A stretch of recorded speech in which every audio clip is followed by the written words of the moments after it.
നമ്മൾ ഇന്ന് രാത്രികാലം ചിന്തിക്കുന്നത് എങ്ങനെയാണ് പൈശാചികമായ അറ്റാക്കുകൾ അല്ലെങ്കിൽ പൈശാചികമായ ബന്ധനങ്ങൾ നമ്മുടെ ജീവിതത്തിലേക്ക് കടന്നു വരുന്നത്, ഏതൊക്കെ തരത്തിലാണ് പൈശാചിക ബന്ധനങ്ങൾ ഉള്ളത്, ആ ബന്ധനങ്ങളെ എങ്ങനെയാണ് നമുക്ക് പുറത്താക്കുവാനും അതിൽ നിന്ന് എപ്രകാരമാണ് വിടുതൽ പ്രാപിപ്പാനായിട്ട് പറ്റുന്നത് എന്നതിനെക്കുറിച്ചാണ് നമ്മൾ ധ്യാനിക്കുവാനായിട്ട് പോകുന്നത്. പിശാചെന്ന് പറയുന്നവൻ കള്ളനാണ്. അവൻ അറുക്കുവാനും മുടിക്കുവാനും മോഷ്ടിക്കുവാൻ വേണ്ടിയിട്ടാണ് വരുന്നത് എന്ന് ദൈവത്തിൻ്റെ തിരുവചനം പറയുന്നു. പിശാച് ആരുടെയും ജീവിതത്തിൽ ഒരു നന്മയും ചെയ്യത്തേയില്ല. അവൻ നമ്മുടെ ജീവിതത്തിൽ പ്രവേശിച്ചു കഴിഞ്ഞാൽ അവൻ നമ്മുടെ ജീവിതത്തിൽ കടന്നു വന്ന് നമ്മുടെ കുടുംബത്തെ തകർക്കും, നമ്മുടെ ജോലിയെ, നമ്മുടെ സാമ്പത്തിക മേഖലകളെ, നമ്മുടെ ആത്മീയ ജീവിതങ്ങളെ, നമ്മുടെ ശാരീരികമായിട്ടുള്ള എല്ലാ ആരോഗ്യങ്ങളെ, അങ്ങനെ മാനസിക തലത്തിൽ, വൈകാരിക തലത്തിൽ നമ്മളായിരിക്കുന്ന എല്ലാ മേഖലകളിലും ഇവൻ ഉപദ്രവം ഉണ്ടായിക്കൊണ്ടേയിരിക്കുന്ന വ്യക്തിയാണ് പിശാച്. അത് നമ്മൾ തിരിച്ചറിയണം. അപ്പോൾ പിശാചിൻ്റെ പ്രവർത്തികളെ നമുക്ക് അഴിക്കുക എന്ന് പറയുന്നത് അതൊരു മാനുഷികമായ സാധ്യമാണ്. എന്നാൽ ദൈവത്തിന് സകലതും സാധ്യമെന്ന് ദൈവത്തിൻ്റെ തിരുവചനം പറയുന്നു. അപ്പോൾ ഏതൊക്കെ തരത്തിലാണ് പിശാച് നമ്മളെ ഒരു വിശ്വാസിയെ അല്ലെങ്കിൽ ഒരു ദൈവ പൈതലിനെ അറ്റാക്ക് ചെയ്യുന്നത് എന്ന് നമ്മൾ പഠിക്കണം. അത് പഠിച്ചാൽ മാത്രം പോരാ, അതിനെ എങ്ങനെയാണ് നമുക്ക് ജയിക്കുവാനായിട്ട് സാധ്യമാകുന്നത്, എപ്രകാരമാണ് നമുക്ക് അതിനെ ഓവർകം ചെയ്യാൻ പറ്റുന്നത്, ഏതൊക്കെ രീതിയിലാണ് നമുക്ക് ഓവർകം ചെയ്യാനായിട്ട് സാധ്യമാകുന്നതെന്ന് നമ്മൾ നോക്കുവാനായിട്ട് പോകുകയാണ്. ദൈവത്തിൻ്റെ തിരുവചനം പറയുന്നു, ഒന്ന്, ഒരു വ്യക്തിയെ പിശാച് അറ്റാക്ക് ചെയ്യുന്നത് ഏറ്റവും പ്രധാനപ്പെട്ട കാര്യം, അവൻ പാപം ഒരാളുടെ ജീവിതത്തിലേക്ക് കൊണ്ടുവരുന്നു. പാപത്തിൻ്റെ ബന്ധനമാണ് ഒന്നാമത്തെ കാര്യമെന്ന് പറയുന്നു. പാപം ജീവിതത്തിലേക്ക് കൊണ്ടുവരുന്നു. പിന്നെ പഴയ നിയമത്തിൽ നമ്മൾ നോക്കുമ്പോൾ പാപം എന്ന് പറഞ്ഞാൽ the breaking of the law is called sin. ദൈവം വച്ച കൽപ്പനയെ മുറിച്ച് കളയുന്നതാണ് പാപം. എന്നാൽ പുതിയ നിയമം നമ്മൾ പഠിക്കുമ്പോൾ വിശ്വസിക്കാതിരിക്കുന്നത് അല്ലെങ്കിൽ ദൈവത്തെയും അവൻ്റെ പ്രവർത്തികളെയും വിശ്വസിക്കാതിരിക്കുന്നത് പാപമെന്ന് ദൈവത്തിൻ്റെ തിരുവചനമായി ഓർമ്മിപ്പിക്കുകയാണ്. അപ്പോൾ ദൈവത്തിൻ്റെ പ്രവർത്തികളെയും ദൈവത്തെയും നമ്മൾ അവിശ്വസിക്കുന്നത് ഒരു തരത്തിൽ പാപം തന്നെയാണ്. അപ്പോൾ പാപം നമ്മുടെ ജീവിതത്തിലേക്ക് കൊണ്ടുവരുന്നത് പിശാചാണ്. അപ്പോൾ പാപത്തിന് ഒരു ബന്ധനമുണ്ട്. എന്നാൽ ദൈവത്തിൻ്റെ തിരുവചനം ഇങ്ങനെയാണ് പറയുന്നത്. യോഹന്നാൻ എഴുതിയ സുവിശേഷം 8-ാം അധ്യായം അതിൻ്റെ 34-ാമത്തെ വാക്യം ഇപ്രകാരം പറയുന്നു, whoever commits sin is the servant of sin. ഒരു വ്യക്തി പാപം ചെയ്താൽ ആ വ്യക്തി പാപത്തിൻ്റെ ദാസനാകുന്നു, അല്ലെങ്കിൽ പാപത്തിന് അടിമയുള്ള വ്യക്തിയാണ്. അപ്പോൾ പാപത്തിൻ്റെ നുഖത്തിലായിരിക്കുന്ന ഒരു വ്യക്തിയാണ് പാപം ചെയ്യുന്നത്. അപ്പോൾ പാപം എന്ന് പറയുന്നത് ദൈവം വെറുക്കുന്ന ഒരു കാര്യമാണ്. പാപത്തെ ദൈവം ഒരിക്കലും ന്യായീകരിക്കുന്നില്ല. പാപത്തെ കർത്താവ് വെറുക്കുകയും പാപിയെ സ്നേഹിക്കുകയും ചെയ്യുന്ന ആ നല്ല ദൈവത്തിൻ്റെ മുമ്പാകെയാണ് നമ്മളായിരിക്കുന്നത്. അപ്പോൾ ദൈവം നമ്മുടെ ജീവിതത്തിൽ ആദ്യം ചെയ്യുന്ന കാര്യം പാപത്തിൽ നിന്ന് സ്വാതന്ത്ര്യം നേടുന്നതാണ് ഏറ്റവും പ്രധാനപ്പെട്ട കാര്യം. അപ്പോൾ പാപത്തിൻ്റെ ബന്ധനമാണ് പിശാച് ഒന്നാമതായി ഒരു വ്യക്തിയുടെ ജീവിതത്തിലേക്ക് അറ്റാക്ക് ചെയ്യുന്നത്. അവൻ പാപം വ്യക്തികളുടെ ജീവിതത്തിലേക്ക് കൊണ്ടുവരും. ആ കൊണ്ടുവരുമ്പോൾ ആ വ്യക്തി പാപത്തിന് അടിമയായി തീരുവാനിടയായിത്തീരും. റോമർക്കെഴുതിയ ലേഖനം 6:16 നമ്മൾ വായിക്കുമ്പോൾ വ്യക്തമായി നമുക്ക് മനസ്സിലാക്കാൻ തക്കവണ്ണം സാധിക്കുന്നു. അത് പാപം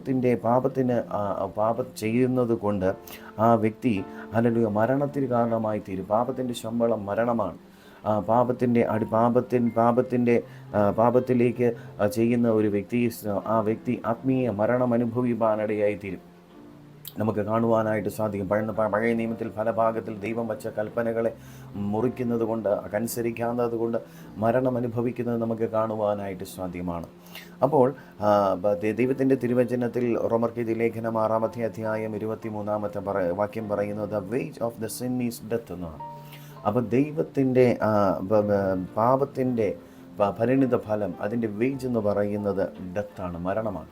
അപ്പം ദൈവം നമുക്ക് തന്നിരിക്കുന്നത് പാപത്തിൽ നിന്നുള്ള സ്വാതന്ത്ര്യമാണ്. പാപം എവിടെയാണ് ആദ്യമായി വാതിൽ തുറക്കുന്നതെന്ന് ചോദിച്ചു കഴിഞ്ഞാൽ ഉൽപ്പത്തിയുടെ പുസ്തകത്തിലാണ് നമുക്ക് കാണുവാനായിട്ട് സാധ്യമാകുന്നത്.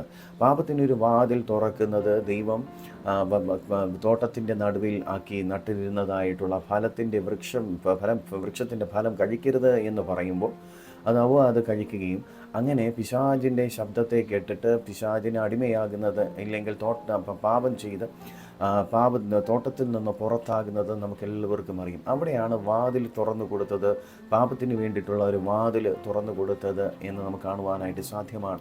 അതിലൂടെ മനുഷ്യജാതികൾക്ക് മുഴുവനും ഈ പാപത്തിൻ്റെ അടിമത്തത്തിലേക്ക് കടന്നു വരുവാനും അത് മരണത്തിലേക്ക് പിന്നത്തേതിൽ മാറുവാനൊക്കെ ഇടയായി. അപ്പോൾ പാപത്തിൽ നിന്ന് സ്വാതന്ത്ര്യം തരുവാനാണ് കർത്താവ് വന്നത് എന്ന് നമ്മൾ മനസ്സിലാക്കണം. രണ്ടാമത്, ഈ ബന്ധനം പിശാച് കൊണ്ടിടുന്നത് ഭയമാണ്. ഇപ്പോൾ ഭയത്തിന് വലിയ ദണ്ഡനമുണ്ട് എന്ന് ദൈവത്തിൻ്റെ തിരുവചനം പറയുന്നു. ഭയമെന്ന് പറയുന്നത് പിശാചിൻ്റെ ഏറ്റവും വലിയൊരു ആയുധങ്ങളിലൊന്നാണ് ഭയം. പലതരത്തിലുള്ള ഭയമാണ് നമ്മുടെ ജീവിതത്തിൽ വരുന്നത്. ചില വ്യക്തികൾക്ക് ഭാവിയെക്കുറിച്ചുള്ള ഭയമാണ്, ജോലിയെക്കുറിച്ചുള്ള ഭയമുണ്ട്, കുടുംബജീവിതത്തിന് അകത്ത് നാളെ എന്തായി തീരും, ഇങ്ങനെ പോയി കഴിഞ്ഞാൽ കുടുംബജീവിതം മുമ്പോട്ട് പോകുമോ എന്നതിനെക്കുറിച്ച് ഭയമുണ്ട്. വിവിധ തരത്തിലുള്ള ഭയം ഒരു വ്യക്തിയുടെ ജീവിതത്തിലേക്ക് കടന്നു വരുവാനിടയായിത്തീരും. അപ്പോൾ പാപം ചെയ്യുന്ന ഒരു വ്യക്തിയുടെ ഉള്ളിലേക്കും ഭയം കടന്നു വരുവാനിടയായിത്തീരും. അപ്പോൾ ഭയത്തിന് ഒരു ദണ്ഡനമുണ്ട് എന്ന് ദൈവത്തിൻ്റെ തിരുവചനം പറയുന്നു. റോമർക്ക് എഴുതിയ ലേഖനത്തിൽ വ്യക്തമായി നമുക്ക് കാണുവാനായിട്ട് സാധ്യമാണ്. 8-ാമത്തെ അധ്യായം 15-ാമത്തെ വാക്യത്തിൽ പറയുന്നു, you did not receive the spirit of bondage again to fear. ഇങ്ങനെയാണ് എഴുതിയിരിക്കുന്നത്. നാം പ്രാപിച്ചതായിട്ടുള്ള ദൈവത്തിൻ്റെ ആത്മാവ് ആണ് നമ്മൾ പ്രാപിച്ചത്. നമ്മൾ പ്രാപിച്ചത് ബന്ധനത്തിൻ്റെ ആത്മാവല്ല, ഹല്ലേലൂയ, ഭയത്തിൻ്റെ ആത്മാവല്ല, ദണ്ഡനത്തിൻ്റെ ആത്മാവിനെയല്ല, മറിച്ച് സ്വാതന്ത്ര്യത്തിൻ്റെ ആത്മാവിനെയാണ് നമ്മൾ പ്രാപിച്ചതെന്ന് ആ ഭാഗങ്ങൾ വായിക്കുമ്പോൾ നമുക്ക് വ്യക്തമായി നമുക്ക് മനസ്സിലാകുവാനായിട്ട് സാധ്യമാണ്. 2 തിമോത്തി 1:7 പറയുന്നു, for God has given us the spirit of fear but of the power of love and sound mind. ദൈവം നമുക്ക് തന്നിരിക്കുന്നത്, ഹല്ലേലൂയ, ഭയത്തിൻ്റെ ആത്മാവല്ല, മറിച്ച് സ്നേഹത്തിൻ്റെയും സമാധാനത്തിൻ്റെയും സ്വസ്ഥതയുടെ ആത്മാവിനെ തന്നാണ് ദൈവം നമ്മെ അനുഗ്രഹിച്ചിരിക്കുന്നത്. അപ്പോൾ നമ്മൾ ഭയത്തിൽ കീഴടങ്ങി ജീവിപ്പാൻ തക്കവണ്ണം നമുക്ക് ദൈവം നമ്മെക്കുറിച്ച് ആഗ്രഹിക്കുന്നില്ല. എബ്രായർക്ക് ലേഖനം 2:14 മുതൽ താഴോട്ടൊക്കെ വായിക്കുമ്പോൾ വാക്യങ്ങൾ വ്യക്തമായി നമുക്ക് കാണുവാനായിട്ട് സാധ്യമാണ്. ഭയത്തിനൊരു ദണ്ഡനമുണ്ട്, അത് മരണത്തിലേക്ക് പോകും എന്ന് ദൈവത്തിൻ്റെ തിരുവചനത്തിൽ പഠിക്കുമ്പോൾ നമുക്ക് വ്യക്തമായി നമുക്ക് കാണുവാനായിട്ട് സാധ്യമാണ്. അതിൽ ഭയത്തിൽ നിന്ന് വീണ്ടെടുക്കുവാൻ കർത്താവിൽ ആശ്രയിക്കുന്ന ഒരു വ്യക്തിക്ക് സാധ്യമാണ് എന്ന് വ്യക്തമായും ആ ഭാഗങ്ങൾ പഠിക്കുമ്പോൾ നമുക്ക് മനസ്സിലാകുവാനായിട്ട് സാധ്യമാണ്. അപ്പോൾ ഭയത്തെ നമ്മൾ പുറത്താക്കണം. പലരും ഭയത്തിന് അടിമയാണ്. ഏതെങ്കിലും ഒരു തരത്തിൽ ഭയമാണ്. ചില വ്യക്തികൾക്ക് രോഗം വരുമ്പോൾ മരിച്ചു പോകുമെന്നതിനെ കുറിച്ചൊരു ഭയമാണ്. ഇനി മുമ്പോട്ട് പോകാൻ പറ്റത്തില്ല, എനിക്ക് ഭൂമിയിൽ ഇത്രയും ആയുസുള്ളൂ എന്നതിനെക്കുറിച്ച് ഭയമാണ്. നാം ഭയപ്പെടേണ്ട ഒരു കാര്യമില്ല. കർത്താവ് തന്നെ പല ഭാഗങ്ങളിൽ 367 പ്രാവശ്യത്തോളം ഭയപ്പെടേണ്ട എന്ന് കർത്താവ് പറഞ്ഞിരിക്കുകയാണ്. എന്തിനാണ് ഭയപ്പെടേണ്ടത് എന്ന് പറഞ്ഞിരിക്കുന്നതിൻ്റെ കാര്യം, മനുഷ്യനെന്ന് പറയുന്നത് ഭയം പെട്ടെന്ന് അഫക്റ്റ് ചെയ്യുന്ന ഒരു വ്യക്തിത്വമാണ്. പെട്ടെന്ന് ഏതെങ്കിലും ഒരു തരത്തിലൊരു ഭയം വ്യക്തി പെട്ടെന്ന് പ്രവേശിപ്പാനിടയായിത്തീരും. അതിനാൽ അത് കർത്താവ് പറയുന്നത് നീ ഭയപ്പെടേണ്ട എന്നതാണ് പറയുന്നത്. അപ്പോൾ ഭയത്തിൻ്റെ ദണ്ഡനത്തിൽ നിന്ന് കർത്താവ് നമ്മെ വിടുവിപ്പാൻ തക്കവണ്ണം ദൈവം നമ്മെക്കുറിച്ച് ആഗ്രഹിക്കുകയാണ്. ഹല്ലേലൂയ. മൂന്നാമത് പിശാചിൻ്റെ ഏറ്റവും വലിയ പദ്ധതി എന്ന് പറയുന്നത് പൈശാചികമായ ആരാധനയിൽ വ്യക്തികളെ കൊടുക്കുന്നു എന്നതാണ്. പ്രത്യേകിച്ച് പറയുന്നത് the bondage of idolatry and false worship. വിഗ്രഹാരാധനകളും തെറ്റായ ആരാധനകളിലേക്കും ജനത്തെ കൊണ്ടുപോകുന്നു എന്നതാണ് ഏറ്റവും പ്രധാനപ്പെട്ട കാര്യം. പല ആൾക്കാർക്കും ദൈവത്തെ എങ്ങനെയാണ് ആരാധിക്കുന്നതെന്ന് അറിയത്തില്ല. കാണുന്ന എല്ലാ സ്ഥലത്തിലും കൊണ്ടുപോയി കാണിക്കകൾ ഇടുകയും കാണുന്നതിനൊക്കെയും ദൈവത്തെ ആരാധിക്കുകയും ചെയ്യുന്നത് ഞാൻ കണ്ടിട്ടുണ്ട്. ഇത് ദൈവത്തെക്കുറിച്ചുള്ള പരിജ്ഞാനമില്ലായ്മയാണ്. വചനം പറയുന്നു ദൈവം ആത്മാവാകുന്നു, അവനെ നമസ്കരിക്കുന്നവർ ആത്മാവിലും സത്യത്തിലും നമസ്കരിക്കണം. അപ്പോൾ ദൈവം ആത്മാവാണ്, അവനെ നമസ്കരിക്കേണ്ടത് ആത്മാവിലും സത്യത്തിലുമാണ് എന്ന് നമ്മൾ തിരിച്ചറിയണം. അപ്പോൾ ആത്മാവാകുന്ന ദൈവത്തെയാണ് നാം ആരാധിക്കേണ്ടത് എന്ന് ദൈവത്തിൻ്റെ തിരുവചനം പറയുന്നു. നമുക്ക് ഈ വിഗ്രഹാരാധനകൾ കൊണ്ട് നമുക്കൊരിക്കലും ദൈവത്തെ പ്രസാദിപ്പിക്കുവാനായിട്ട് സാധ്യമല്ല. ആവർത്തന പുസ്തകം 32-ാമത്തെ അധ്യായം 17-ാമത്തെ വാക്യത്തിൽ വ്യക്തമായി നമുക്ക് കാണുവാനായിട്ട് സാധ്യമാണ്. They sacrifice unto devil not to God. ഒരു യാഗം നടത്തിയത് ഹല്ലേലൂയ പിശാചിന് വേണ്ടിയിട്ടാണ്, ദൈവത്തിന് വേണ്ടിയിട്ടല്ല എന്ന് നമുക്ക് കാണുവാനായിട്ട് സാധ്യമാണ്. ഹല്ലേലൂയ. അതുപോലെ തന്നെ 1 കൊരിന്ത്യർ 10:20 പറയുന്നു, അവിടെ ഇപ്രകാരമാണ് പറയുന്നത്, ജാതികൾ പിശാചിനാണ് സാക്രിഫൈസ് ചെയ്യുന്നത്, യാഗങ്ങൾ അർപ്പിക്കുന്നത് ദൈവത്തിനല്ല എന്ന് ദൈവത്തിൻ്റെ തിരുവചനം പറയുന്നു. അപ്പോൾ ദൈവം യാഗത്തിലല്ല കരുണയിലാണ് പ്രസാദിക്കുന്നതെന്ന് നമ്മൾ തിരിച്ചറിയണം. അപ്പോൾ ദൈവത്തെ നമ്മൾ ആരാധിക്കുമ്പോൾ ദൈവം ആത്മാവാണെന്ന് എന്ന ബോധ്യത്തോടെയാണ് നാം ആരാധിക്കേണ്ടത്. നമുക്ക് അങ്ങനെ ആരാധിച്ചില്ല എങ്കിൽ നമുക്ക് പല തരത്തിലുള്ള പൈശാചികമായ ബന്ധനങ്ങളിൽ നമ്മൾ കുടുങ്ങിപ്പോകാനിടയായിത്തീരും. ആ പിശാച് വിവിധ തരത്തിലാണ് മനുഷ്യനെ പറ്റിക്കുന്നത്, വിവിധ തരത്തിലാണ് നമുക്ക് തിരുവചനത്തിൽ നോക്കുമ്പോൾ വിവിധ തരത്തിലുള്ള പ്രലോഭനങ്ങൾ, പ്രതിസന്ധികളൊക്കെ നമുക്ക് കാണുവാനായിട്ട് സാധ്യമാണ്. പ്രത്യേകിച്ച് ഞാൻ ഒരു രാജ്യത്ത് പോയ സമയത്ത് അവിടെ ഒരു ചൈനീസ് ഗ്രൂപ്പിലുള്ള ഒരു ചർച്ചിലൊരിക്കൽ ശുശ്രൂഷിക്കുന്ന സമയത്ത് അവിടെ അവർ അവർക്ക് ചില ലക്കി നമ്പേഴ്സ് ഉണ്ട്, ചില ഭാഗ്യകരമായിട്ടുള്ള കളേഴ്സുണ്ട്. ഭാഗ്യകരമായിട്ടുള്ള നമ്മുടെ നാട്ടിലൊക്കെ ഉണ്ട് എങ്കിലും അവർ ഇതിന് ഭയങ്കര അഡിക്റ്റഡാണ്. അവർക്ക് ചില കാര്യങ്ങൾ, ഏതെങ്കിലും ചില വിഗ്രഹങ്ങളോ ഏതെങ്കിലും ചില കാർഡുകളോ ഒക്കെ അവർ സൂക്ഷിച്ചു വയ്ക്കും. അതെല്ലാം അത് വച്ച് കഴിഞ്ഞാൽ അത് അവർക്ക് വലിയൊരു ഭാഗ്യമാണ് അല്ലെങ്കിൽ ഒരു അനുഗ്രഹമാണ് എന്ന് വിശ്വസിക്കുന്ന ആൾക്കാരാണ്. അപ്പോൾ നമ്മൾ ഒരിക്കലും ചിന്തിക്കരുത്, നമ്മൾ ദൈവം എന്ന് പറയുന്നത് ദൈവത്തെക്കാൾ ഉപരിയായി നമ്മൾ ഒന്നിനെയും ആരാധിക്കുകയോ സേവിക്കുകയോ നമ്മൾ ചെയ്യരുത്. അങ്ങനെ ചെയ്തു കഴിഞ്ഞാൽ അത് പിന്നത്തെ ഇതിൽ വലിയ ഒരു ആത്മീയ സ്പിരിച്വൽ കറപ്ഷനിലേക്ക് നമ്മൾ പോകുവാനിടയായിത്തീരും. 1 രാജാക്കന്മാർ 11-ാം അധ്യായം 4 മുതൽ 6 വരെയുള്ള വാക്യങ്ങളിലൊക്കെ നമ്മൾ ശലോമോനെക്കുറിച്ച് നമുക്ക് കാണുവാനായിട്ട് സാധ്യമാണ്. ശലോമോൻ്റെ വിഗ്രഹാരാധന മുഖാന്തരം ഒരു സ്പിരിച്വൽ കറപ്ഷൻ അവിടെ നടന്നതായിട്ട് നമുക്കെല്ലാവർക്കും മനസ്സിലാകുവാനായിട്ട് സാധ്യമാണ്.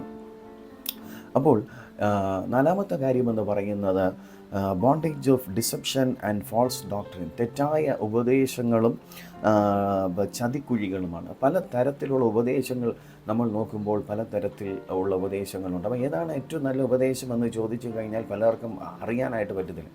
അത് എന്തുകൊണ്ടാണ് തിരിച്ചറിയാൻ പറ്റാത്തതിൻ്റെ കാര്യമെന്ന് പറഞ്ഞാൽ, ഒന്നാമത് ദൈവവചനം വായിക്കാറില്ല എന്നതാണ് ഏറ്റവും പ്രധാനപ്പെട്ട കാര്യം. ദൈവവചനത്തെക്കുറിച്ച് ഒരു അറിവുണ്ടാകത്തില്ല, ദൈവവചനം പഠിക്കത്തില്ല, ദൈവവചനത്തെക്കുറിച്ച് ജ്ഞാനമില്ല, ദൈവം എന്താണ് അതിനകത്ത് പറഞ്ഞിരിക്കുന്നത്, നാം പുതിയ നിയമത്തിൽ വിശ്വാസികളാണ് എന്നതിനെക്കുറിച്ചൊരു വെളിപ്പാടില്ല. വെളിപ്പാട് പലതും നമുക്ക് നഷ്ടമായിരിക്കുകയാണ്.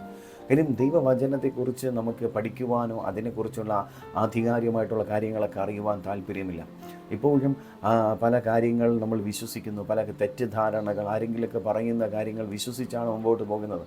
പുതിയ നിയമ വിശ്വാസിയെ സംബന്ധിച്ച് കർത്താവിൻ്റെ വെളിപ്പാടിലാണ് നമ്മൾ ജീവിക്കണം. നമ്മൾ കർത്താവിൽ ആരാണെന്നും മഹത്വത്തിൻ്റെ പ്രത്യാശയെ ക്രിസ്തു നമ്മളിൽ ഉണ്ട് എന്ന് നമ്മൾ തിരിച്ചറിയണം. ദൈവം നമുക്ക് അധികാരം തന്നിട്ടുണ്ട്. നമ്മൾ പിശാചിൻ്റെ പിശാച് നമ്മുടെ തലയുടെ മേളിലല്ല, പിശാച് നമ്മുടെ കാലിൻ്റെ കീഴിലാണെന്നൊരു ബോധ്യം നമുക്കുണ്ടാകണം. നമ്മളത് തിരിച്ചറിഞ്ഞാൽ മാത്രമേ മുമ്പോട്ട് നമുക്ക് പോകുവാനായിട്ട് സാധ്യമാകുകയുള്ളൂ. അവിടെ 2 കൊരിന്ത്യർ 4-ാമത്തെ അധ്യായം 4-ാമത്തെ വാക്യത്തിൽ പറയുകയാണ്, ഈ ലോകത്തിൻ്റെ ദൈവം മനുഷ്യൻ്റെ മനസ്സിനെ അല്ലെങ്കിൽ അവിശ്വാസികളുടെ മനസ്സിനെ കുരുടാക്കിയിരിക്കുന്നത് നമുക്ക് കാണുവാനായിട്ട് സാധ്യമാണ്.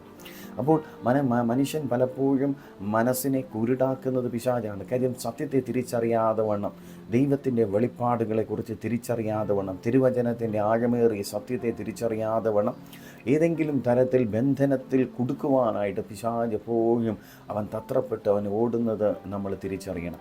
അത് നമ്മുടെ ജീവിതത്തിൽ അതിനെ തിരിച്ചറിഞ്ഞ് അതിൻ്റെ മേൽ നമ്മൾ ജയമെടുത്തേ മതിയാവും. യോഹന്നാൻ എഴുതിയ സുവിശേഷം 8:44 പറയുന്നു, പിശാചെന്ന് പറയുന്നവൻ കള്ളനാണ്, അവൻ കള്ളൻ്റെ അപ്പനാകുന്നു എന്ന് ദൈവത്തിൻ്റെ തിരുവചനം പറയുന്നു. അവൻ കൊണ്ടുവരുന്ന എല്ലാ ഡോക്ട്രിൻസും അത് വളരെ തെറ്റായിട്ടുള്ളതാണ്. വിവിധ തരത്തിലുള്ള കാര്യങ്ങളാണ് വേദപുസ്തകത്തിൽ നമ്മൾ കാണുമ്പോൾ മനസ്സിലാകുവാനായിട്ട് സാധിക്കുന്നത്. നമ്മൾ നോക്കുമ്പോൾ പുതിയ നിയമത്തിലാകട്ടെ പൗലോസ് പല സ്ഥലങ്ങളിലും പോകുന്ന സമയത്ത് പല തരത്തിലുള്ള ഉപദേശങ്ങൾ നമുക്ക് പല ചാപ്റ്ററുകളിലും നമുക്ക് കാണാം, പല ബുക്കുകളിലും നമുക്ക് കാണുവാനായിട്ട് സാധ്യമാണ്. പലതും പൗലോസ് തന്നെ കറക്റ്റ് ചെയ്ത് കൊടുക്കുന്നത് നമുക്ക് കാണുവാനായിട്ട് സാധ്യമാണ്. അത് നമ്മൾ ദൈവവചനം പഠിക്കുകയും ധ്യാനിക്കുകയും ദൈവത്തിൻ്റെ സത്യത്തെയും നമ്മൾ തിരിച്ചറിയുകയും വിശ്വാസത്തിൻ്റെ മെസ്സേജുകൾ, വിശ്വാസത്തിനെക്കുറിച്ച് നമ്മൾ പഠിക്കുകയും ധ്യാനിക്കുകയും ഒക്കെ നമ്മൾ ചെയ്യുന്നത് നമ്മുടെ ജീവിതത്തിൽ വലിയൊരു വിടുതലിന് കാരണമായി തീരും. 5-മത്തത് പൈശാചികമായ ആഭിചാരങ്ങൾ വഴി, മന്ത്രവാദങ്ങൾ വഴി, ഒക്കൾട്ട് വഴി, വിച്ച്ക്രാഫ്റ്റ് വഴിയൊക്കെയാണ് വരുന്നത്, പിശാച് ബന്ധിക്കുന്നത്. അപ്പോൾ ഈ ബന്ധനം എന്ന് പറയുന്നത് നമുക്ക് എല്ലാവർക്കും അറിയാം. വിവിധ തരത്തിലുള്ള ആഭിചാരങ്ങൾ, മന്ത്രവാദങ്ങൾ, ക്ഷുദ്രക്രിയകൾ, നേർച്ച കാഴ്ച പൂജകൾ, ഇതെല്ലാം ദൈവത്തിന് ഒട്ടും ഇഷ്ടമുള്ള കാര്യമല്ല എന്ന് നമുക്ക് കാണുമ്പോൾ മനസ്സിലാകുവാനായിട്ട് സാധ്യമാണ്. നമുക്കെല്ലാവർക്കും അറിയാം. വിവിധ തരത്തിൽ ആവർത്തന പുസ്തകം 18-ാം അധ്യായം 10 മുതൽ 12 വരെയുള്ള വാക്യങ്ങളിലൊക്കെ വായിക്കുന്ന സമയത്ത് ആഭിചാരത്തെ പറ്റി, ഡിവിനേഷനെ പറ്റി, സോസറിയെ പറ്റി, അത് അങ്ങനെ ചെയ്യുന്ന വ്യക്തികൾ മരണത്തിലേക്ക് പോകുന്നതിനെ പറ്റിയൊക്കെ വ്യക്തമായി നമുക്ക് മനസ്സിലാക്കുവാനായിട്ട് സാധ്യമാണ്. ദൈവത്തിൻ്റെ തിരുവചനത്തിൽ നമുക്ക് അപ്പോസ്തല പ്രവൃത്തി 18 മുതൽ 19 വരെയുള്ള വാക്യങ്ങൾ വായിക്കുന്ന സമയത്ത് ദൈവത്തിൻ്റെ സാന്നിധ്യം കണ്ടപ്പോൾ, ദൈവത്തിൻ്റെ മഹത്വം കണ്ടപ്പോൾ മന്ത്രവാദികൾ അല്ലെങ്കിൽ ആഭിചാരം ചെയ്യുന്ന വ്യക്തികൾ അവരുടെ പുസ്തകങ്ങൾ കൊണ്ടുവന്ന് അതിനെ പബ്ലിക്കിൽ തീക്ക് ഇരയാക്കുന്നത് നമുക്ക് കാണുവാനായിട്ട് സാധ്യമാണ്. കാര്യം ഇവരാരാധിക്കുന്ന പൈശാചികമായ ഇതിനെ പൈശാചിക മണ്ഡലത്തെക്കാൾ പിശാചിനേക്കാളൊക്കെ ദൈവത്തിൻ്റെ മഹത്വത്തെ കണ്ടപ്പോൾ അവർക്ക് സത്യത്തെ അവർക്ക് തിരിച്ചറിയുവാനായിട്ട് സാധിച്ചു എന്നതാണ് ഏറ്റവും പ്രധാനപ്പെട്ട കാര്യം. അടുത്തതായി spirit of bondage and spirit of sickness, infirmity and sickness. രോഗങ്ങൾ കൊണ്ടുവരുന്നത് പിശാചിൻ്റെ ഏറ്റവും വലിയ തന്ത്രമാണ്. അപ്പോൾ ദൈവം നമ്മളെ രോഗിയായിരിക്കുവാൻ തക്കവണ്ണം നമ്മെക്കുറിച്ച് ആഗ്രഹിക്കുന്നില്ല. രോഗമെന്ന് പറയുന്നത് പിശാചിൻ്റെ ഒരു പദ്ധതിയാണ്. പല തരത്തിലാണ് രോഗങ്ങൾ മനുഷ്യ ജീവിതത്തിലേക്ക് കടന്നു വരുന്നത്. നമ്മളെ പഴയ കാലങ്ങളിൽ പോലെയല്ല, നമ്മൾ എന്തെങ്കിലും ഒരു ഹോസ്പിറ്റലിൽ പോയാൽ പോലും പല തരത്തിലുള്ള ആൻറ്റിബയോട്ടിക്കുകൾ മറ്റുള്ള കാര്യങ്ങളൊക്കെ നമ്മൾ അധികം എടുക്കുമ്പോൾ ശരീരത്തിൽ അപ്പോൾ നമുക്കൊരു സൗഖ്യമൊക്കെ ഉണ്ടാകും. എന്നാൽ പിന്നത്തേതിൽ ഇത് സൈഡ് എഫക്റ്റുകൾ പലതും നമ്മുടെ ജീവിതത്തിൽ ഉണ്ടാകും. അതിന് രോഗത്തിന് അടിമയായി തീരുന്നത് നമുക്ക് കാണുവാനായിട്ട് സാധ്യമാണ്. പിശാചിൻ്റെ പദ്ധതി എന്ന് പറഞ്ഞാൽ ഒരു വ്യക്തിയും ആരോഗ്യത്തോടെ ഇരിക്കുന്നത്, സൗഖ്യത്തോടെ ഇരിക്കുന്നത് പിശാചിനൊട്ടും ഇഷ്ടമല്ല. ഹല്ലേലൂയ. നമ്മൾ ലൂക്കോസ് എഴുതിയ സുവിശേഷം 13-ാം അധ്യായം 11 മുതലുള്ള വാക്യങ്ങൾ വായിക്കുമ്പോൾ 18 വർഷക്കാലമായിട്ട് ഒരു കുനിയായ ഒരു സ്ത്രീ അവിടെ നമുക്ക് കാണുവാനായിട്ട് സാധ്യമാണ്. അവിടെ പറഞ്ഞ the spirit of infirmity, hallelujah, അവിടെ നമുക്ക് കാണുവാനായിട്ട് സാധ്യമാണ്. അപ്പോൾ ഈ കുനിയായ സ്ത്രീയുടെ മേൽ വെളിപ്പെട്ട് വന്നത് ഒരു ആത്മാവാണ്. അതൊരു രോഗമാണ്. രോഗം കൊണ്ടുവന്നിരിക്കുന്നതിൻ്റെ പിന്നിൽ ഒരു ആത്മാവാണ്. അപ്പോൾ എല്ലാ രോഗവും രോഗാത്മാവ് വഴിയല്ല വരുന്നത്. ജീവിത ശൈലിയിലോ നമ്മൾ കഴിക്കുന്നതായിട്ടുള്ള ആഹാരങ്ങൾ നന്നായി കഴിക്കാത്തത് കൊണ്ട്, നന്നായി ജീവിതം ക്രമീകരിക്കാത്തത് കൊണ്ടൊക്കെ വരുന്നതായിട്ടുള്ള രോഗങ്ങളുണ്ട്. അതല്ല ഞാൻ പറയുന്നത്. രോഗം കൊണ്ട് വരുന്നതിൻ്റെ പിന്നിൽ പ്രവർത്തിക്കുന്ന പൈശാചികമായ വരുന്നതായിട്ടുള്ള രോഗങ്ങളുണ്ട് എന്ന് നമ്മൾ മനസ്സിലാക്കണം. യേശു കർത്താവ് ഭൂമിയിലായിരുന്ന സമയത്ത് ഏറ്റവും കൂടുതൽ ആൾക്കാരെ കർത്താവ് സൗഖ്യമാക്കുകയും വിടുവിക്കുകയും ചെയ്ത് നമുക്ക് കാണുവാനായിട്ട് സാധ്യമാണ്. പലരുടെ ശരീരത്തിൽ നിന്ന് പിശാചുകൾ പുറത്തുപോയി ആ വ്യക്തികൾ വിടുതൽ പ്രാപിച്ചത് കാണുവാനായിട്ട് നമുക്ക് സാധ്യമാണ്. അപ്പോൾ യേശു കർത്താവ് തന്നെ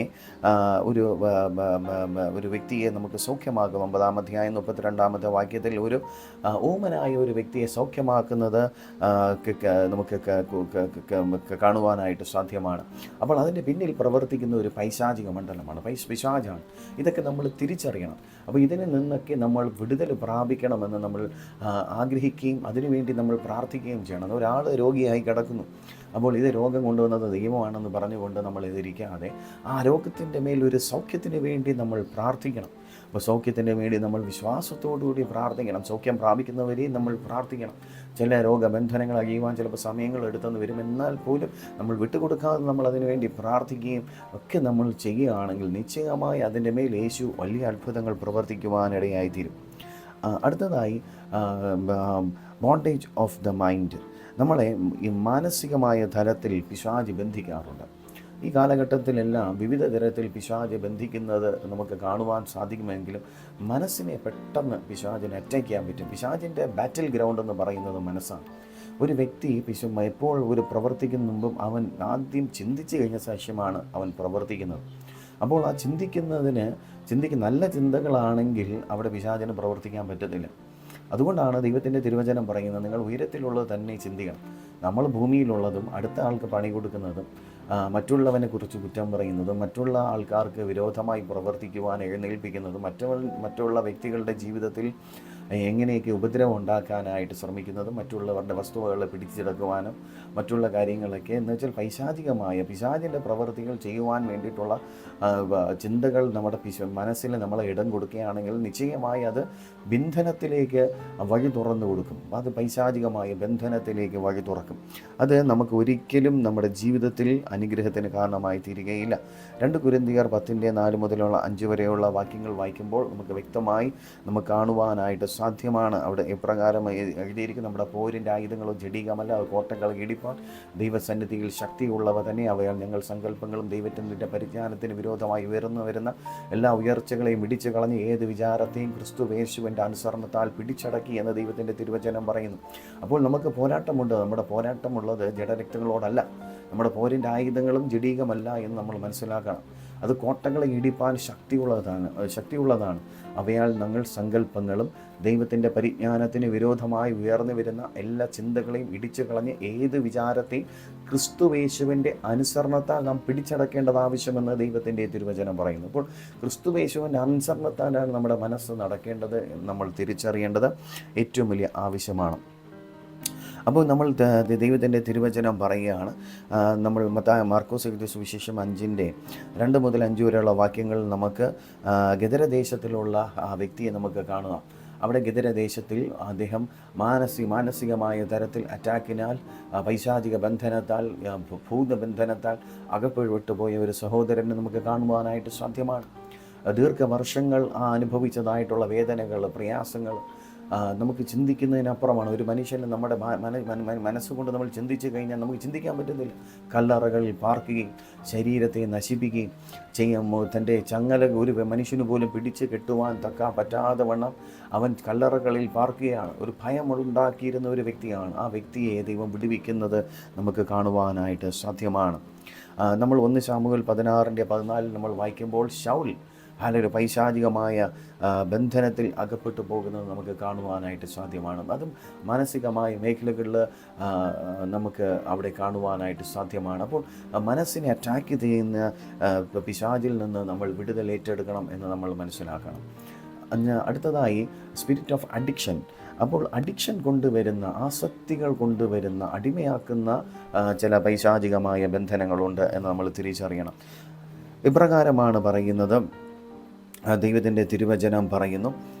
2 പത്രോസ് 2:19 പറയുന്നു, whoever overcomes a man, to that he is enslaved എന്നാണ് ദൈവത്തിൻ്റെ തിരുവചനം പറയുന്നത്.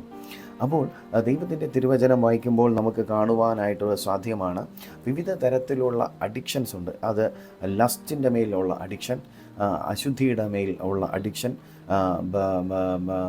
പാപത്തിന് വിവിധ തരത്തിലുള്ള പാപങ്ങളുണ്ട്. നമുക്ക് പാപത്തെക്കുറിച്ചൊന്നും നമ്മൾ ഇനി ക്ലാസ്സുകൾ എടുക്കേണ്ട ആവശ്യമില്ല. വിവിധ തരത്തിലാണ് പാപങ്ങൾ. മദ്യത്തിനും മയക്കുമരുന്നുകളും പ്രോണോഗ്രഫിയും മറ്റുള്ള തരത്തിൽ വിവിധ തരത്തിൽ പാപത്തിന്, ദുശീലങ്ങൾക്കെല്ലാം അടിമയാണ്. അത് അവരാഗ്രഹിക്കുന്നുണ്ട്, അതിൽ നിന്ന് പുറത്തു പോകണമെന്ന് ആഗ്രഹമുണ്ട്. പക്ഷേ അതിനകത്തുനിന്ന് പുറത്തു വരാനായിട്ട് അവർക്ക് പറ്റുന്നില്ല. ഒരിക്കലും ഒരു സഹോദരൻ പ്രാർത്ഥനയ്ക്കായിട്ട് എന്നെ വിളിക്കുകയും ഞങ്ങൾ പ്രാർത്ഥിക്കാനായിട്ട് പ്രാർത്ഥിച്ചു. ഞങ്ങൾ പ്രാർത്ഥിക്കുമ്പോൾ അദ്ദേഹം പറഞ്ഞു, എനിക്ക് എൻ്റെ ഒരു പ്രത്യേക തരത്തിലുള്ള ഒരു അഡിക്ഷനുണ്ട്. അഡിക്ഷൻ ഞാൻ പറയാൻ താല്പര്യപ്പെടുന്നില്ല. ആ അഡിക്ഷൻ എനിക്ക് ഓവർകം ചെയ്യാൻ പറ്റുന്നില്ല, അതുകൊണ്ട് എനിക്കതിൽ നിന്ന് പുറത്തു വരാൻ താല്പര്യമുണ്ട് എന്ന് പറഞ്ഞു. അപ്പോൾ ഞാൻ അദ്ദേഹത്തിൻ്റെ അഡിക്ഷൻ കൊണ്ടുവന്ന ആ പൈശാചിക ശക്തിയോട് ഞാൻ യേശുവിൻ്റെ നാമത്തിൽ പുറത്തു പോകാൻ പറഞ്ഞപ്പോൾ ആ മനുഷ്യൻ പെട്ടെന്ന് നിലത്ത് വീണ് ആ ശരീരത്തിൽ നിന്ന് ആ പൈശാചിക ശക്തി ഇറങ്ങിപ്പോയപ്പോൾ ആ മനുഷ്യൻ അനുഭവിച്ച സന്തോഷം, ആ മനുഷ്യൻ അനുഭവിച്ച ഫ്രീഡം. അദ്ദേഹം പറഞ്ഞൊരു കാര്യം, എത്രയോ വർഷം താൻ ഇതിനകത്ത് അഡിക്റ്റഡ് ആയിരുന്നു. അപ്പോൾ അതിനകത്ത് ഓവർകം ചെയ്യാൻ പറ്റാതെ വണ്ണം തൻ്റെ മനസ്സും ശരീരമെല്ലാം ഇതിനടിമപ്പെട്ടു പോയി എന്ന് പറയാനിടയായി. അപ്പം ഇതിൻ്റെ പിന്നിൽ, അഡിക്ഷൻ്റെ പിന്നിൽ ഒരു പൈശാചിക ശക്തി ഉണ്ട് എന്ന് ദൈവത്തിൻ്റെ തിരുവചനം പറയും. ദൈവത്തിൻ്റെ തിരുവചനം പറയുന്നു, യോഹന്നാൻ 8:36 പറയുന്നു, പുത്ര നിങ്ങൾക്ക് സ്വാതന്ത്ര്യം വരുത്തിയ നിങ്ങൾ സാക്ഷാൽ സ്വതന്ത്രരാണ്. ഏത് തരത്തിലുള്ള അഡിക്ഷനെയും സ്വാതന്ത്ര്യത്തിലേക്ക് നയിക്കുവാൻ ദൈവത്തിന് സാധ്യമാണ്. യേശുവിൻ്റെ നാമത്തിൽ നമുക്ക് സ്വാതന്ത്ര്യം പ്രാപിപ്പാനായിട്ട് സാധ്യമാണ്. നമ്മൾ മനസ്സിലാക്കണം. ഇനി അടുത്തതായി the spirit of unforgiveness and bitterness. അതൊരു ബന്ധനമാണ്. അൺഫോർഗീവ്നെസ്സും ബിറ്റർനെസ്സും, കയ്പും ക്ഷമിക്കാൻ പറ്റാത്തതും അതൊരു ബന്ധനമാണ്. നമുക്ക് ആരോടെങ്കിലും പല ബന്ധനങ്ങൾ നമുക്ക് പലപ്പോഴും മുറുകിപ്പോകുന്നതിൻ്റെ കാര്യം നമുക്ക് ക്ഷമിക്കാൻ പറ്റാത്തതാണ്. നമുക്ക് ക്ഷമിക്കാനായിട്ടൊരു വ്യക്തിയോട് ക്ഷമിക്കാൻ പറ്റുന്നില്ല എങ്കിൽ നമ്മൾ ശരിക്കും ഒരു ബന്ധനത്തിലാണ് എന്ന് നമ്മൾ തിരിച്ചറിയണം. ചില വ്യക്തികൾ, നമ്മൾ വർഷങ്ങൾക്ക് മുമ്പ് ഒരു വ്യക്തി നമ്മളുടെ അടുത്ത് തെറ്റായിട്ടുള്ള ഒരു കാര്യം ചെയ്തു. ആ വ്യക്തി ചെയ്തപ്പോൾ എനിക്ക് ക്ഷമിക്കാൻ പറ്റുന്നില്ല. അന്ന് ചെയ്ത കാര്യങ്ങൾ ഇപ്പോഴും നമ്മളത് ഓർത്ത് ഇടയ്ക്കിടയ്ക്ക് അത് നമ്മളെ കുത്തി വേദനിപ്പിച്ചുകൊണ്ടേയിരിക്കുകയാണ്. അത് നമ്മളെ വേദനിപ്പിക്കുന്നുണ്ട്. ക്ഷമിക്കാൻ പറ്റുന്നില്ല, വിട്ടുകൊടുക്കാൻ പറ്റുന്നില്ല. ഉള്ളിൽ ഇതുകൊണ്ട് ക്ഷമിക്കാൻ പറ്റാത്തതുകൊണ്ട് കയ്പുണ്ട്. ആ വ്യക്തിയോട് കയ്പാണ്. ആ വ്യക്തിയെ പറ്റി നല്ലൊരു കാര്യം പറയാനായിട്ട് പറ്റുന്നില്ല. ആ വ്യക്തി നമ്മുടെ ജീവിതത്തിൽ തിക്തമായ കാര്യങ്ങൾ ചെയ്തതുകൊണ്ട് നമുക്ക് ആ മനുഷ്യനോട് കയ്പാണ്. ഈ കയ്പ് കാരണം അതൊരു ബന്ധനമാണ് എന്ന് നമ്മൾ തിരിച്ചറിയണം. പിശാചിൻ്റെ ഏറ്റവും വലിയ ഒരു പദ്ധതിയാണ് അൺഫോർഗീവ്നെസ്സും ബിറ്റർനെസ്സും. നമ്മുടെ ഹൃദയത്തെ, മനസ്സിനെയും വളരെ തരത്തിൽ പിശാച് ബാധിക്കപ്പെടുവാനിടയായി തീരുമെന്ന് ദൈവത്തിൻ്റെ തിരുവചനം പറയുന്നു. എഫീസ്യർക്കെഴുതിയ ലേഖനം 4:26 മുതലുള്ള വാക്യങ്ങൾ വായിക്കുമ്പോൾ നിങ്ങൾ ഒരിക്കലും കോപം വച്ചുകൊണ്ടിരിക്കരുത്, സൂര്യൻ അസ്തമിക്കുവോളം കോപം വച്ചുകൊണ്ടിരിക്കരുതെന്നാണ് ദൈവത്തിൻ്റെ തിരുവചനം പറയുന്നത്. ഹല്ലേലൂയ. അപ്പോൾ നമ്മൾ ദേഷ്യം വരുമ്പോൾ, കോപം വരുമ്പോൾ നമുക്ക് ക്ഷമിക്കുവാനായിട്ട് പറ്റിയില്ല എങ്കിൽ നമ്മൾ ബന്ധനത്തിൻ്റെ കീഴിലാണ് എന്ന് നമ്മൾ തിരിച്ചറിയണം. എബ്രായർക്ക് ലേഖനം 12:15 പറയുന്നു, a root of bitterness can defile many. അപ്പോൾ കയ്പിൻ്റെ വേര് പലരെ എന്ത് ചെയ്യും? കലക്കത്തിലേക്ക് ഇടയാക്കി തീരും. അപ്പം റൂട്ട് ഓഫ് ബിറ്റർനെസ്, അപ്പം അതിനൊരു വേരുണ്ട് എന്ന് നമുക്കവിടെ കാണുവാനായിട്ട് സാധ്യമാണ്. അപ്പോൾ കയ്പിനൊരു വേരുണ്ട്. അപ്പോൾ കയ്പിൻ്റെ വേര് മുളച്ച് അവിടെ എന്ത് ചെയ്യാൻ പറ്റില്ല, അവിടെ നമുക്ക് വേര് മുളയ്ക്കുവാൻ തക്കവണ്ണം ദൈവം നമ്മളെക്കുറിച്ച് ആഗ്രഹിക്കുന്നില്ല. നമ്മൾ ദൈവമക്കളാണ്. അതുകൊണ്ട് നമ്മുടെ ഉള്ളിൽ കയ്പുകൾ, വൈരാഗ്യങ്ങളൊക്കെ വരുന്നാലും നമ്മൾ യേശുവിൻ്റെ രക്തത്താൽ ശുദ്ധീകരണം പ്രാപിക്കേണ്ടത് ആവശ്യമാണ് എന്ന് നമ്മൾ തിരിച്ചറിയണം. അടുത്തതായി ഏറ്റവും അവസാനത്തെ കാര്യമെന്ന് പറയുന്നത് ദാരിദ്ര്യത്തിൻ്റെ ബന്ധനങ്ങളും ശാപത്തിൻ്റെ ബന്ധനങ്ങളും. ഇത് പലപ്പോഴും പിശാച് നമുക്കിത് പല വിശ്വാസികൾക്കും ഇത് തിരിച്ചറിയാൻ പറ്റുന്നില്ല. പലരും കേൾക്കുന്നതായിട്ടുള്ള കാര്യം ശാപമില്ല എന്നും ദാരിദ്ര്യം അതൊരു അനുഗ്രഹമാണെന്നൊക്കെ പഠിപ്പിക്കുന്ന തെറ്റായ പഠിപ്പീരുകളുണ്ട്. നമ്മളെപ്പോഴും മനസ്സിലാക്കണം, നമ്മൾ ദാരിദ്ര്യത്തിൽ ജീവിക്കുവാൻ തക്കോണം ദൈവം നമ്മെക്കുറിച്ച് ആഗ്രഹിക്കുന്നില്ല. ദൈവം ദാരിദ്ര്യം അനുഭവിച്ചത്, കർത്താവ് ദാരിദ്ര്യം അനുഭവിച്ചത് നാം ദാരിദ്ര്യത്തിൽ ജീവിക്കാൻ വേണ്ടിയിട്ടല്ല എന്ന് നമ്മൾ തിരിച്ചറിയണം. ഹല്ലേലൂയ. നമ്മൾ ദൈവത്തിൻ്റെ തിരുവചനം പറയുന്നു, ശാപങ്ങൾ, ആവർത്തന പുസ്തകം 28-ാമത്തെ അധ്യായം 15 മുതൽ 19 വരെയുള്ള വാക്യങ്ങൾ നമ്മൾ വായിക്കുമ്പോൾ വിവിധ തരത്തിലുള്ള ശാപങ്ങൾ വരാറുണ്ട്. ആ ശാപങ്ങളെല്ലാം ദൈവത്തിൻ്റെ കൽപ്പനകളെ അനുസരിക്കാത്തത് കൊണ്ട് വന്നു കയറുന്നതായിട്ടുള്ള ശാപങ്ങളാണ്. ആ ശാപങ്ങൾ പലപ്പോഴും നമ്മുടെ ജീവിതത്തിലുണ്ട്. നമുക്ക് ആ ശാപത്തിൽ നിന്ന് വിടുതൽ പ്രാപിക്കാൻ വേണ്ടിയിട്ടാണ് യേശു ക്രിസ്തു പരമയാഗമായി അവൻ കാൽവരി ക്രൂശിൽ നമുക്ക് വേണ്ടി ശാപമായി തീർന്നതെന്ന് നമ്മൾ മനസ്സിലാക്കണം. ഹല്ലേലൂയ. ഗലാത്യർക്ക് ലേഖനം 3:13 പറയുന്നു, Christ has redeemed us from the curse. ദൈവം നമ്മെ ശാപത്തിൽ നിന്ന് നമ്മെ വീണ്ടെടുത്തിരിക്കുന്നു എന്ന് ദൈവത്തിൻ്റെ തിരുവചനം പറയുന്നു. ദൈവത്തിൻ്റെ തിരുവചനം പറയുന്നു, ആവർത്തന പുസ്തകം സദൃശ്യവാക്യങ്ങൾ 10:22 പറയുന്നു, the blessing of the Lord makes rich and he added no sorrows with it. അത് മലയാളത്തിൽ ഇങ്ങനെയാണ് എഴുതിയിരിക്കുന്നത്, യഹോവയുടെ അനുഗ്രഹത്താൽ സമ്പത്ത് വർദ്ധിക്കുന്നു, അധ്വാനത്താൽ ഒന്നും കൂടുന്നില്ല എന്ന് ദൈവത്തിൻ്റെ തിരുവചനത്തിൽ പറയുന്നെങ്കിലും ഇംഗ്ലീഷ് കുറച്ചുകൂടെ നന്നായിട്ട് എഴുതിയിട്ടുണ്ട്, the blessing of the Lord makes rich. ദൈവത്തിൻ്റെ അനുഗ്രഹം ഒരു വ്യക്തിയെ ധനത്തിലേക്ക് ധനമുണ്ടാകുവാനായിട്ട് ഇടയായിത്തീരും. And he added no sorrows with it. അതിൻ്റെ കൂടെ ദുഃഖങ്ങളൊന്നും കൂട്ടിച്ചേർക്കുന്നില്ല എന്നാണ് ദൈവത്തിൻ്റെ തിരുവചനം പറയുന്നത്. അപ്പോൾ നമ്മൾ തിരിച്ചറിയണം, നമ്മൾ ദാരിദ്ര്യത്തിൽ ജീവിക്കുവാൻ തക്കവണ്ണം ദൈവം ആഗ്രഹിക്കുന്നില്ല. നമുക്കറിയാം, ലൂക്കോസിന്റെ സുവിശേഷം 15-ാം അധ്യായം 14 മുതലുള്ള 14 തൊട്ടുള്ള വാക്യങ്ങൾ താഴോട്ട് വായിക്കുമ്പോൾ അവിടെ ഒരു വ്യക്തിയെ നമുക്ക് കാണുവാനായിട്ട് സാധ്യമാണ്. ദൈവത്തിൻ്റെ ഒരു പിതാവിൻ്റെ അടുക്കൽ നിന്ന് വിട്ടുപോയതായ മനുഷ്യൻ. അവിടെ ഇങ്ങനെയാണ് എഴുതിയിരിക്കുന്നത്, ആ മനുഷ്യൻ പ്രൊഡിക്കൽ സൺ എന്നാണ് ആ തിരുവചനത്തിൽ വായിക്കുമ്പോൾ കാണുവാനായിട്ട് സാധ്യമാണ്. മുടിനായ പുത്രൻ. ആ വ്യക്തി പോയി തൻ്റെ കയ്യിലുള്ളതെല്ലാം നശിപ്പിച്ച് കളഞ്ഞ് അവൻ അവസാനം പന്നി കഴിക്കുന്ന ആഹാരം കഴിച്ച് അവസാനം ജീവിക്കേണ്ട അവസ്ഥ വന്നപ്പോഴാണ് അവന് സുബോധം ലഭിച്ചിട്ട് അവൻ തിരിച്ചു വരികയാണ്. തിരിച്ചു വരുമ്പോൾ അവൻ്റെ ഭവനത്തിൽ അവനെ കണ്ടപ്പോൾ അവനെ പിതാവ് അവനെ തിരിച്ച് അവനെ ഇപ്രകാരമാണ് അവനെ അനുഗ്രഹത്തിൽ ഇരുന്നത്, അതുപോലെയാണ് അവനെ അനുഗ്രഹത്തിലേക്ക് മടക്കി കൊണ്ടുവരുന്നത്. അപ്പോൾ നമ്മൾ ഒരിക്കലും ശാപത്തിൽ തുടരണമെന്നും ദാരിദ്ര്യത്തിൽ ജീവിക്കണമെന്നും ദൈവം നമ്മെക്കുറിച്ച് ആഗ്രഹിക്കുന്നില്ല. അത് ശാപമാണ്. അതിൽ നിന്ന് പുറത്തു വരുവാൻ തക്കവണ്ണം ദൈവം നമ്മെക്കുറിച്ച് ആഗ്രഹിക്കുന്നു. അപ്പോൾ ഇതിന് ഏറ്റവും പ്രധാനപ്പെട്ട കാര്യം, ഇതിനെങ്ങനെയാണ് നമുക്ക് ജയിക്കുവാനായിട്ട് സാധ്യമാകുന്നത്?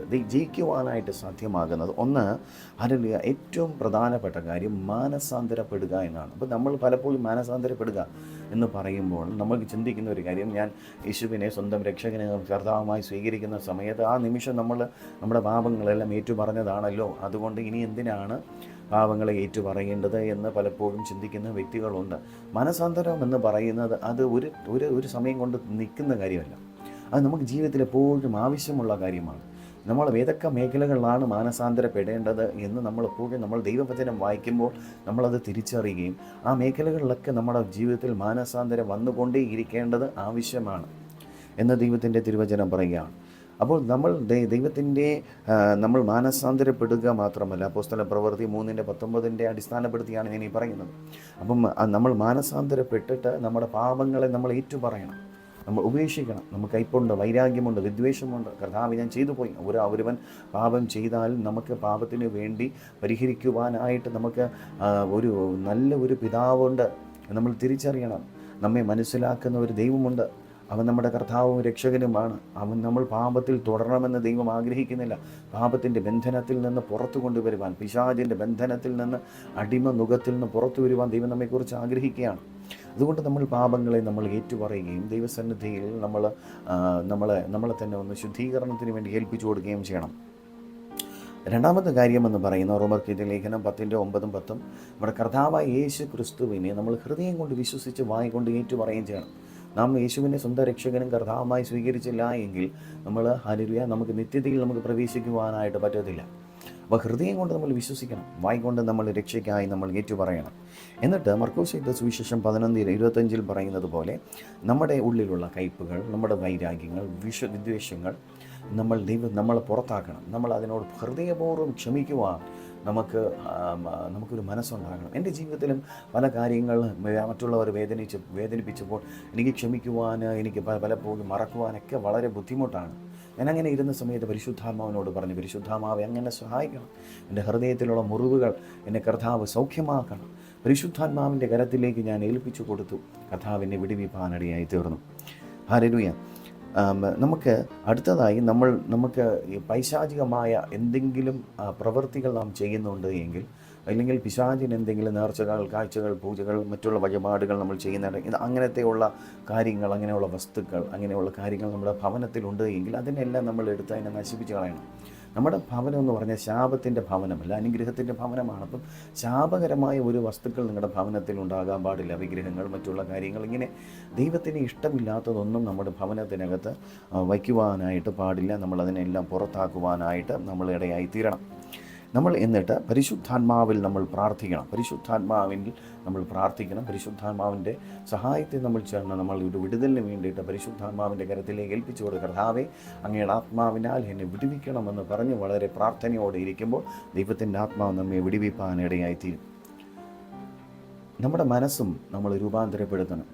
നമ്മുടെ മനസ്സെന്ന് ഞാൻ നേരത്തെ പറഞ്ഞല്ലോ, പിശാചിൻ്റെ ബാറ്റിൽ ഗ്രൗണ്ട് ആയിരിക്കുന്നത് കൊണ്ട് മനസ്സ് ഈ ലോകത്തിൻ്റെ സ്വാധീനങ്ങളിലേക്ക്, ചിന്തകളിലേക്ക് കുടുങ്ങിപ്പോകുന്നത് കൊണ്ട് റോമർക്കെഴുതിയ ലേഖനത്തിൽ 12:2 പറയുന്നു, നമ്മൾ മനസ്സ് പുതുക്കി രൂപാന്തരപ്പെടണം. ദൈവവചനം കൊണ്ട് മാത്രമാണ് മനസ്സിനെ നമുക്ക് പുതുക്കാൻ പറ്റുന്നത്. അപ്പോൾ ദൈവവചനം എത്രത്തോളം വായിക്കുകയും ധ്യാനിക്കുകയും ഒക്കെ ചെയ്യുന്ന വ്യക്തികളുടെ മനസ്സ് വിശാലമാകും, രൂപാന്തരപ്പെടും.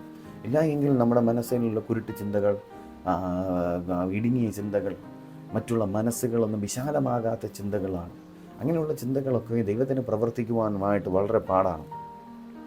ഏറ്റവും അവസാനമായി ദൈവത്തിൻ്റെ കൽപ്പനകളും പ്രമാണങ്ങളും നമ്മൾ അനുസരിച്ച് ജീവിപ്പാൻ, ദൈവവചനം അനുസരിച്ച് ജീവിപ്പാൻ, ദൈവവുമായിട്ടുള്ള ബന്ധത്തിൽ ജീവിപ്പാനായിട്ട് നമ്മൾ ഏൽപ്പിച്ചു കൊടുക്കണം. പരിശുദ്ധാത്മാവുമായിട്ടുള്ള വ്യക്തിപരമായ ബന്ധമാണ് നമ്മുടെ ജീവിതത്തെ വിടുവിക്കുന്നത്.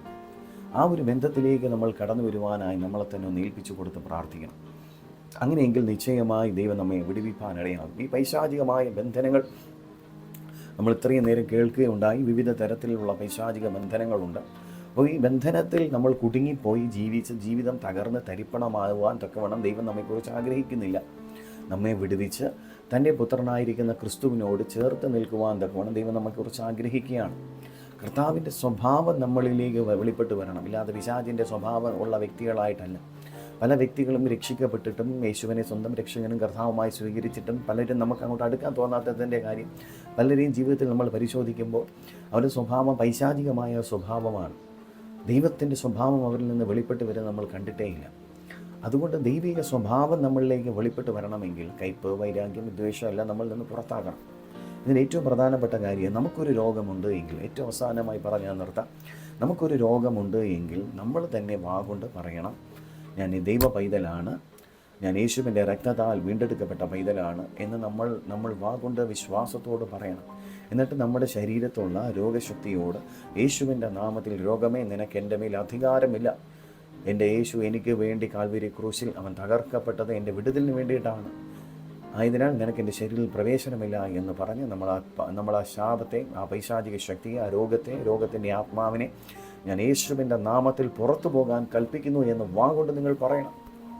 നിങ്ങളുടെ ദാരിദ്ര്യത്തോട് നിങ്ങൾ പറയണം, എൻ്റെ ഭവനത്തിനകത്ത് നിന്ന് വിട്ടുമാറാൻ യേശുവിൻ നാമത്തിൽ കൽപ്പിക്കുന്നു എന്ന് പറയണം. യേശുവിൻ്റെ നാമം പറഞ്ഞ് തന്നെ പ്രാർത്ഥിക്കണം. നിങ്ങൾ കൽപ്പിക്കണം, യേശുവിൻ്റെ നാമത്തിൽ കൽപ്പിക്കുന്നു, പുറത്ത്, എൻ്റെ ജീവിതത്തിൽ മടങ്ങി വന്നു പോകരുത് എന്ന് നിങ്ങൾ വാഗൊണ്ട് പറയണം. നിൻ്റെ ഭവനത്തെ നോക്കിയാൽ പറയണം, എൻ്റെ ഭവനം ഒരു ദാരിദ്ര്യത്തിൻ്റെ ഭവനമല്ല, എൻ്റെ ഭവനം അനുഗ്രഹത്തിൻ്റെ ഭവനമാണ്. ദാരിദ്ര്യം ഒരു ശാപമാണ്. നിങ്ങൾ പറയണം, സാമ്പത്തിക മേഖലകളിൽ വ്യാപരിക്കുന്ന പൈശാചികമായ പ്രവൃത്തികൾ യേശുവിൻ്റെ നാമത്തിൽ അഴിഞ്ഞു മാറട്ടെ എന്ന് നിങ്ങൾ വാഗൊണ്ട് പറയണം. നിങ്ങൾ വാഗൊണ്ട് പറയുക. ദൈവം നിങ്ങൾക്ക് അധികാരം തന്നിട്ടുണ്ട്. അപ്പോൾ നിങ്ങളുടെ മനസ്സിനോട് പോരാടുന്ന, നിങ്ങളുടെ ചിന്തകളോട് പോരാടുന്ന പൈശാചികമായ അറ്റാക്കുകൾ വരുമ്പോൾ യേശുവിൻ്റെ നാമത്തിൽ ആ ദുഷ്ടശക്തി ഞാൻ യേശുവിൻ നാമത്തിൽ പുറത്താക്കുന്നു എന്ന് പറഞ്ഞ് നമ്മൾ വചനവുമായിട്ടുള്ള ബന്ധത്തിൽ നമ്മൾ ജീവിക്കുവാനായിട്ട് ശ്രമിക്കുക.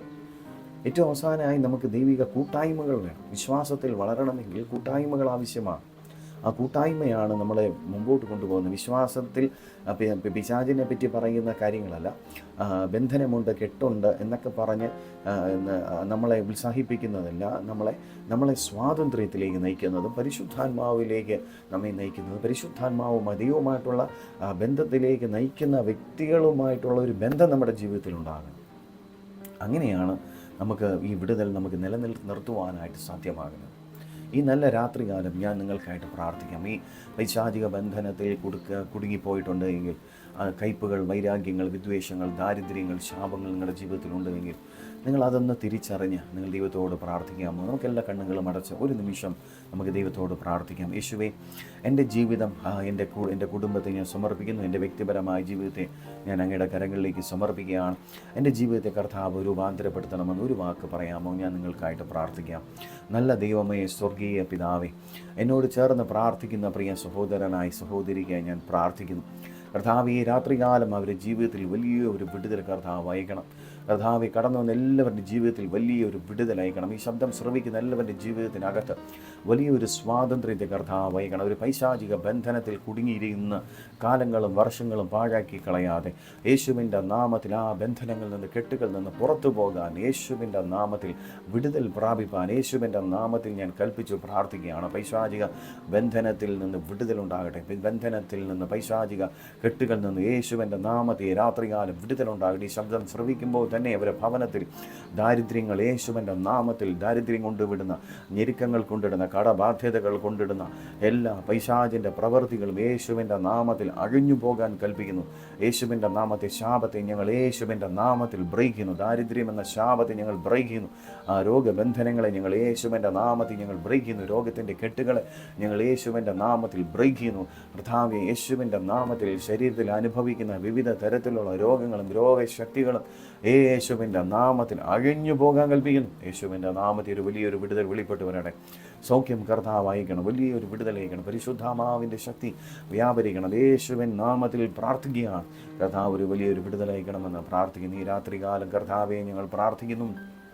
പ്രത്യേകിച്ച് കർത്താവെ, മനസ്സും ശരീരവും എല്ലാം പിശാചിനാൽ ബന്ധിക്കപ്പെട്ട് കർത്താവെ ഒരു ആശ്വാസമില്ലാതെ, ഭാരത്തോടെ, വേദനയോടെ, തകർന്ന ഹൃദയത്തോടെ ഇനി മുന്നോട്ട് പോകാൻ പറ്റാതെ വണ്ണം, പ്രാർത്ഥിക്കാൻ പറ്റാതെ വണ്ണം, ആരാധിക്കാൻ പറ്റാതെ വണ്ണം, ദൈവമായിട്ടുള്ള ബന്ധത്തിൽ ജീവിക്കാൻ പറ്റാതെ വണ്ണം ഭാരപ്പെട്ട്, ആകുലപ്പെട്ട്, ഭയത്തിൻ്റെ കീഴിലായിരിക്കുന്ന എല്ലാ വ്യക്തികളെയും സമർപ്പിക്കുന്നു. ഇപ്പോൾ തന്നെ ആ ഭയത്തിൻ്റെ ബന്ധനത്തിൽ നിന്ന് യേശുവിൻ്റെ നാമത്തിൽ വിടുതലുണ്ടാകാൻ കൽപ്പിക്കുന്നു. ആ ഭയത്തിൻ്റെ ദുരാത്മാക്കൾ യേശുവിൻ്റെ നാമത്തിൽ വിട്ടുമാറട്ടെ. പിശാചുമാവിൻ്റെ പ്രവൃത്തികളെ യേശുവിൻ്റെ നാമത്തിൽ അഴിഞ്ഞു പോകാൻ കൽപ്പിക്കുന്നു. ഇപ്പോൾ ഈ ജനം യേശുവിൻ്റെ നാമത്തിൽ സ്വാതന്ത്ര്യം ഉണ്ടാകട്ടെ എന്ന് കൽപ്പിക്കുന്നു. വലിയ വിടുതലായിക്കണം. ദൈവിക സമാധാനം ഉണ്ടാകണം, സ്വസ്ഥതയുണ്ടാകണം, ആശ്വാസമുണ്ടാകണം. ദൈവമായിട്ടുള്ള ബന്ധത്തിൽ ജീവിക്കാൻ സഹായിക്കും. യേശു ക്രിസ്തുവിൻ നാമത്തിൽ തന്നെ. ആമേൻ, ആമേൻ, ആമേൻ. ദൈവം ഏവരെയും സമൃദ്ധമായി അനുഗ്രഹിക്കട്ടെ. ആമേൻ. God bless U.